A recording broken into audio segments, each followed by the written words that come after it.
bọ́mọ fẹ́ ṣe jẹ́ gbákejì gómìnà lẹ́ni kò lè mú red biro kó sign executive order kò possible. Kò sẹ́ńtán máa fún lọ́kọ́ tí ò ní roko sọ́dọ̀ rẹ̀. níbo wà ní ká lọ báyìí.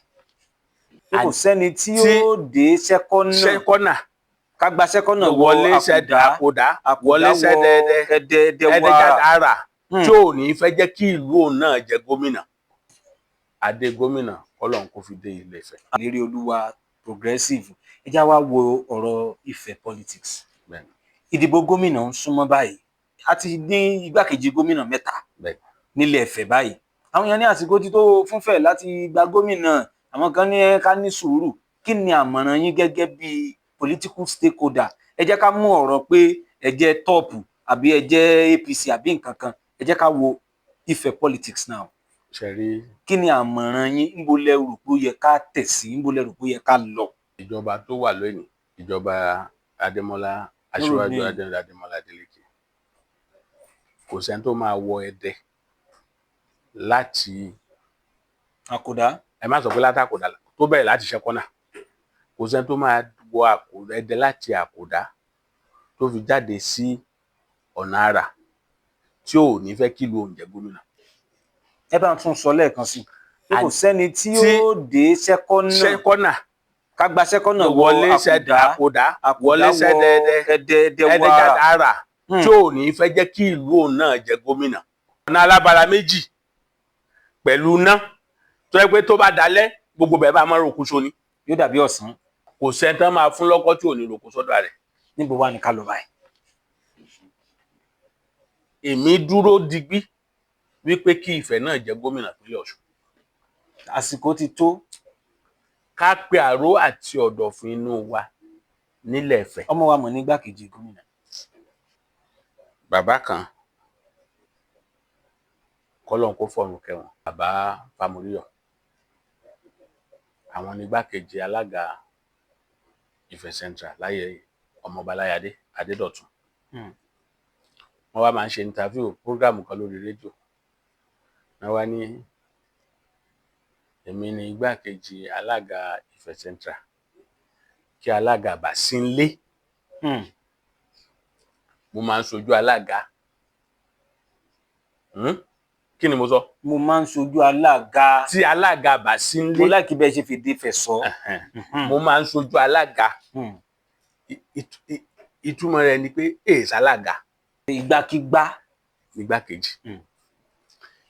Tó bá ti wá di pé alága ò sí nílé o, wà wá ṣojú alága, ṣùgbọ́n a kàn ń sọ náà ni.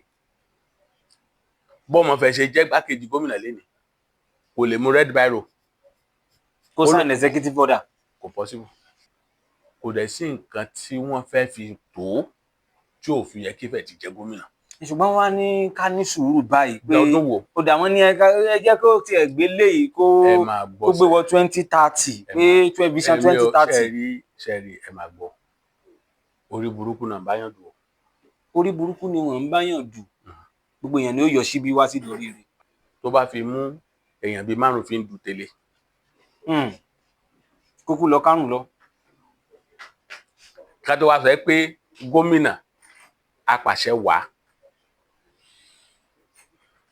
Tó yẹ pé báírò kọ̀wé ẹ̀ lásán àṣẹ ni. Níbo ń ká wà lọ báyìí? Ta ni á tẹ̀lé báyìí? Torí gbogbo àwọn tí wọ́n ń yọ síbí náà báyìí nínú ẹgbẹ́ òṣèlú PDP àti ìrí ẹni tó ń yọ síbí pé ó fẹ́ du gómìnà ní PDP lọ́wọ́ yìí o nílẹ̀ tó mọ́ lónìí yìí o nílẹ̀ Ifẹ̀. Ṣùgbọ́n nínú ẹgbẹ́ òṣèlú tẹ́ ẹ ti kúrò àwọn Christopher àwa méjèèjì wọ́n ti jẹ́ kó di mímọ̀ báyìí pa wọ́n lọ. Àdẹ̀tún tì mẹ́ tó ń bọ̀. Láwọn tó ń sọ̀rọ̀ nìyẹn ṣùgbọ́n àti ìmọ̀ àwọn tó ń bọ̀. Sọ jẹ́ ká filẹ̀ sórí rẹ̀. Ká filẹ̀ síbẹ̀. Ṣùgbọ́n ibi tá a parí ẹ̀ sí náà ni pé Ifẹ̀ a ní ohun gbogbo àmúyẹ àbùdá láti jẹ gómìnà ìpínlẹ̀ Ọ̀ṣun. PDP mi ò mọ APC mi ò mọ APGA mi ò dẹ̀ mọ Labour. Ifẹ̀ nìkan mo mọ̀. Ẹ̀yin náà di Haúsá nù pé àti APC àti PDP Arewa is our party. Ifẹ̀ nìkan ni mo mọ̀. Òṣèlú is just a platform. Kí wá ló dé tí màá gbógun ti ọmọ ìyá mi àbọ̀mọ bàbá mi torí pé ó wà l'APGA, torí pé ó wà ní Labour, ó wà ní APC, ó wà ní PDP, àbó wà ní SDP. Òwe tí Yorùbá máa ń pa òun ni pé tọ̀tún tòsì lẹyẹlé fi máa ń kórè wọlé ni. Ifá sì tún wí pé ìwà kan náà fẹ̀ ní. Nígbà tá a bá wá rí bẹ́ẹ̀, ìtumọ̀ ẹ̀ ni pé gbogbo ohun tó ń jẹ́ jàgídíjàgan nídìí òṣèlú ká kọ́kọ́ mú kúrò, ká gbé ìfẹ́ wọlé. Irrespective of the party, Yes. political party. Torí ìfẹ́ òun ni àkójá òfin. Ìfẹ́ nípìlẹ̀ ohun gbogbo. Tífẹ́ bá ti wà, gbogbo bí oníkálùkù bá kọjú sí ọ̀nà ló máa jẹ́.